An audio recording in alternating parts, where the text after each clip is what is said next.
Hey, you guys, I have some Foodie Beauty updates for you. So, about 2 hours ago, she uploaded a video. How many minutes long is this? 8 minutes and 44-second long video of all the reasons of why she's choosing to stay with Salah and pretty much making him out to be like this person who only messed up once and will never ever do it again. Okay, Foodie. It's just so wild to me, you guys, that she's willing to settle. I mean, look at what came out about Salah. She's willing to settle for that because to her, it's so much better than being alone and being single. It's wild to me. Anyways, let's watch a few minutes of this video. We'll talk about it together and we'll head over and see what Foodie Beauty Twitter is saying about everything. Ugh. At this point, if you felt sorry for her, I mean, how sorry are you supposed to feel? She's choosing this. She's choosing this. Okay, let's get into the video. This is her video posted on New Year's Eve titled My Final Decision. I've been gone for half a day, I think. All right, so I'm going to talk about this whole situation that obviously I don't even have to mention what it is. So if there's one thing I regret the most, it's impulsively coming on here and doing that live stream talking about my private matters online.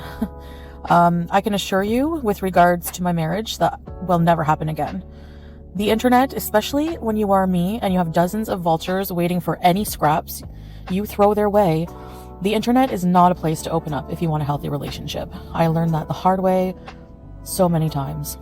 Regardless, all would have come to light anyway, but my reaction could have been to have handled it in private. So I had a decision to make.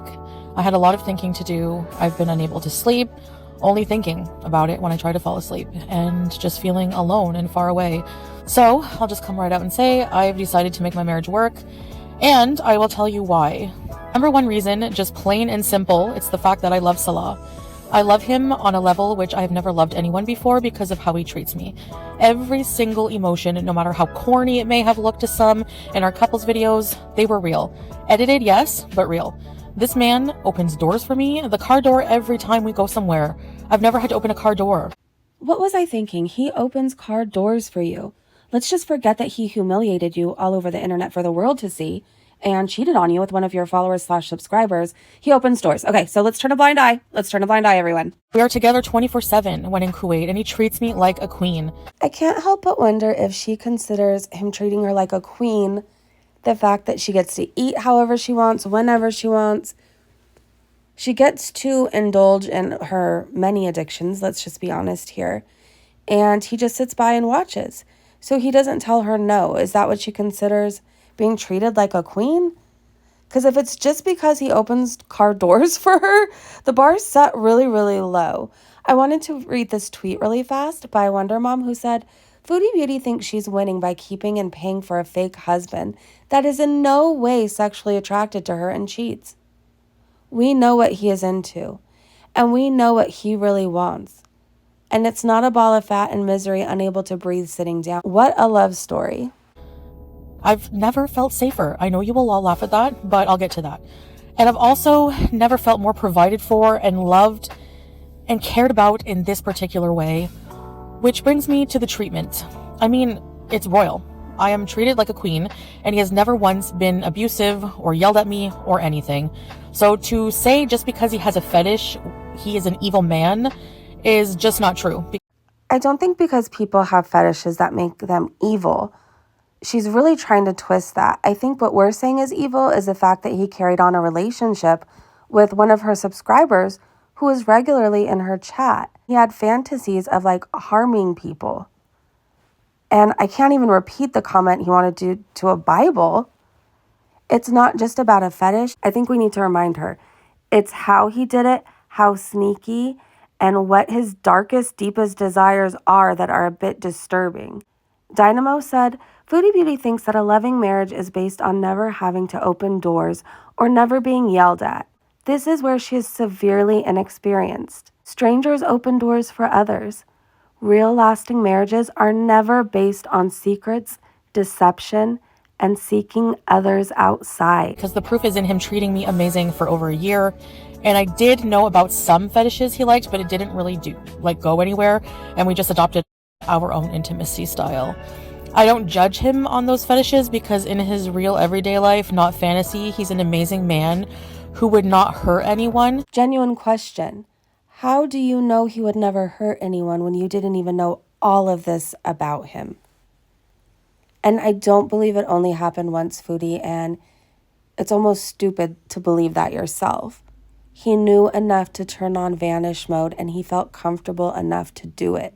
He felt very comfortable. Kung fu a few dickheads, but yeah.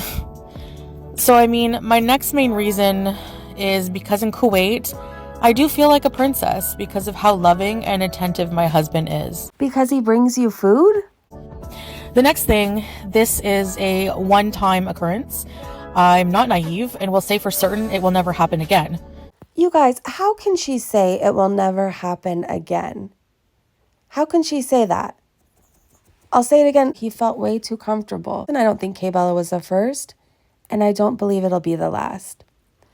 Crystal Wolf said, the fact that Foodie Beauty thinks this is a one-time occurrence, wow.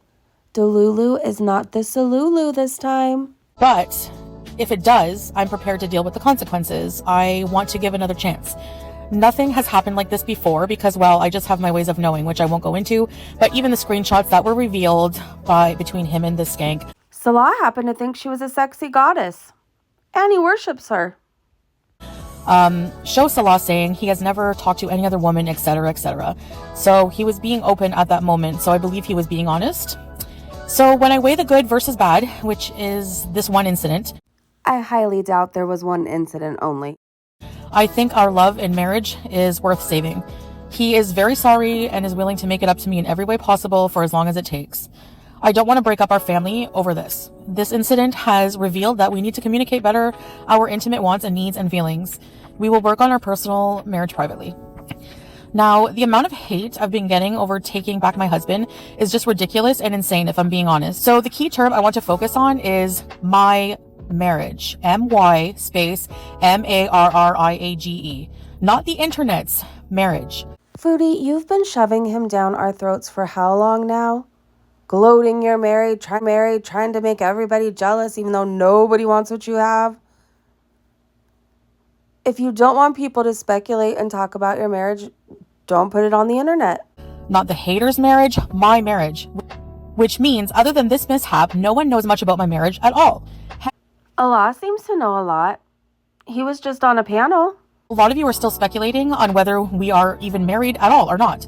So it's safe to say that behind closed doors, no one really knows the dynamic and how we treat each other. Period. But I do, though. And I live my life. I share it, but in the end, I live it, and the only right you have is your opinion, which without the experience of living my life is not very credible. She's so smug and hateful towards her own beezers and basically anybody who worries for her. This is a concerning situation. So Cheesepool said, though, the disdain Foodie Beauty has for anyone that tries to look out for her. Her own beezers were sad for her, angry at Salah on her behalf during that live. But hey, y'all aren't right like that, so F off by keep paying VIP idiots.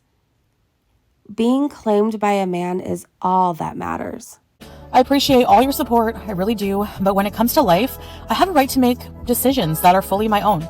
Salah is an amazing man, but he is also human, just like every one of you, though some, I'm not sure anymore, are actually human. I'm talking about Gore World. Whatever, Foodie. But anyway, he's not perfect. YouTubers are not perfect, far from it, and that's why you're even watching me. But I will tell you, if you're watching for a train wreck, you will be watching for a long time. The train never crashes because it never goes anywhere to begin with. Because this train just keeps going. It hasn't stopped yet. We're hoping for a crash, but you know why it never happens? I have safety features, my friends. It's called God. And praying and giving my stresses to him and appreciating bad moments and only thinking how I can grow from them. I have a hard time hearing you talk about God after I know what your husband wants to do to a Bible, Foodie. So all in all, the good in our marriage greatly outweighs the bad. We have built a nice little life together as a pet family, and it's cozy and loving, but nothing and no one is perfect, and I am willing to look past this, provided it does not happen again. It'll happen again. And like I said, if it ever did, I'm prepared to deal with the consequences. So going forward, I will mostly be doing content that involves close to no personal life stuff. I want to do videos on cooking healthy. I don't think anybody wants to watch you cook now. Travel and vlogs and shopping hauls and really becoming obsessed with being a new me. You know, boring stuff, I guess. Anyways, thanks for listening. I know most will not understand this decision, but you don't have to. For those who do and continue to support me, I thank you. I have seen comments of people saying they will stop watching me if I choose to save my marriage. Well, you are free to do as you wish, and so am I. Now, I want to touch on something important, actually. I know some people will think I'm weak for forgiving him. It looks pathetic, honestly, Foodie. It looks absolutely pathetic. It looks like you will accept what anybody will give you as long as they fake love you. And it seems that nothing has changed. You learned nothing from the first time around. I gave this a lot of thought and realized that it actually takes a lot, and I mean a lot of strength, to go through the motions of forgiveness for something like this. It takes inner strength to control your emotions enough to think rationally about the situation and evaluate our relationship and its worth as a whole. It takes strength to forgive someone for wronging you. It takes strength to hold it together when everything is falling apart. Oh, and the big question here is, once a cheater, always a cheater? I don't believe so, because this is a term that has actually been debunked. But also, men can grow and change, and I'm hoping this is the case here. And if not, I'll deal, like always. Guess I'll find out eventually if my choices were a good thing. Actually, here are some facts that may shed some light on the situation. Infidelity affects 1 in every 2.7 couples, and most, 65% to 70%, stay together after. Most partners engaged in infidelity actually want to stay in their relationships.